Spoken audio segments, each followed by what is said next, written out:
Hi, I'm Lori Grunin, Senior Editor with CNET, and this is the Canon EOS Rebel T2i. Instead of competing with younger, sprier, sub-$700 models from Nikon, Sony, and Pentax in that extremely popular price segment, Canon instead chose to release an update to its more expensive T1i in the less competitive $800 to $1,000 range.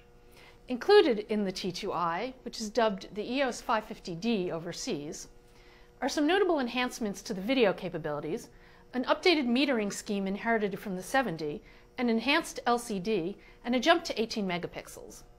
And while there are nits to pick with individual aspects of the camera and areas where even cheaper models outpace it, as an overall package, the T2i narrowly takes the place at the head of the pack of consumer DSLRs.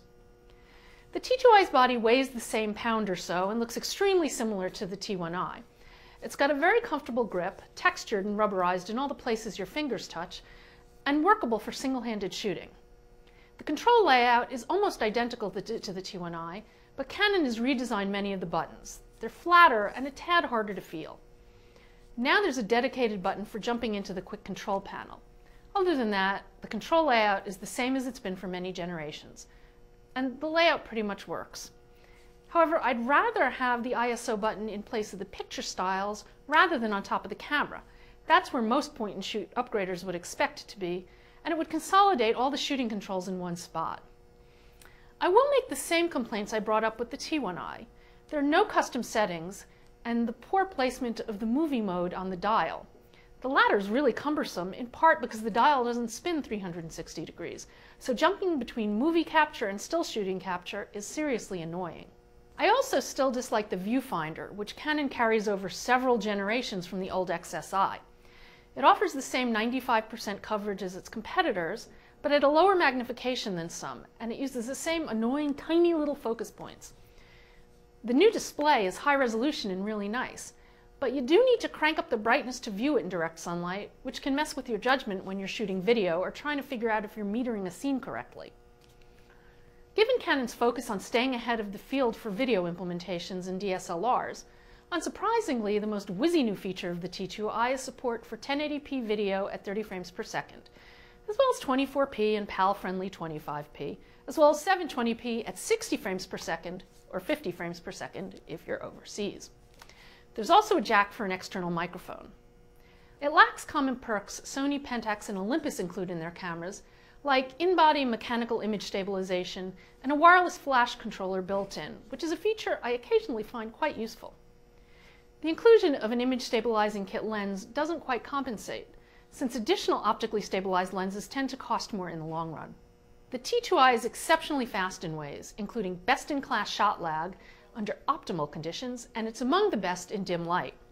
The same goes for its shot-to-shot times. The only comparative disappointment is its 3.4 frames per second burst rate. Both the autofocus system and the image processing are certainly fast enough to handle the action shooting needs of a typical personal or hobbyist photographer, but there are a bunch of faster models out there.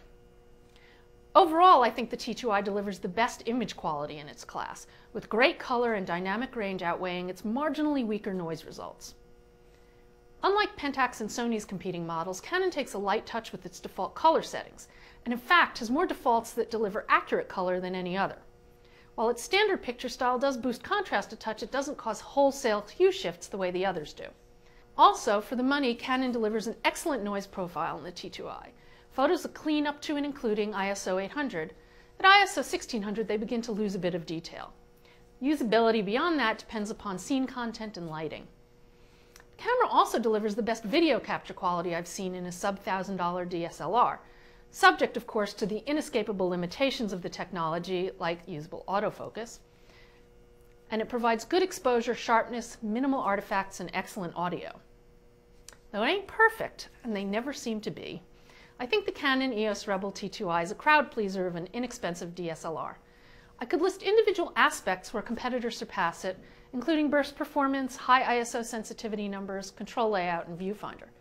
But overall, the camera is fast, with great photo quality and relatively standout video that help put it over the top. I'm Lori Grunin, and this is the Canon EOS Rebel T2i.